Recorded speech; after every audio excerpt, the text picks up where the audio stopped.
Saya tak letak stop loss dulu, saya expect dia naik dulu. Sekali dia turun dulu. Elok-elok rugi 500, boleh jadi rugi 1000.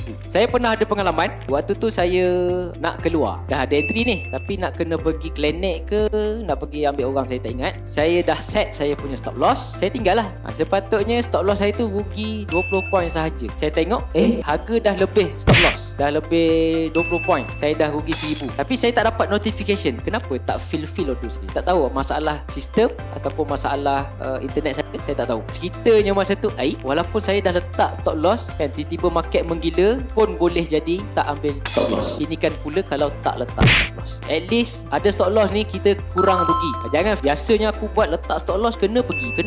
Ada student buat macam tu. Dia tak semua market boleh buat macam tu Memang ada masa-masa market yang tak boleh letak stop loss. Untuk teknik indikator ni kita dah set sama ada stop loss ataupun TP saja. Jadi pastikan bila order fill sahaja SL dulu, lepas tu TP nombor 2.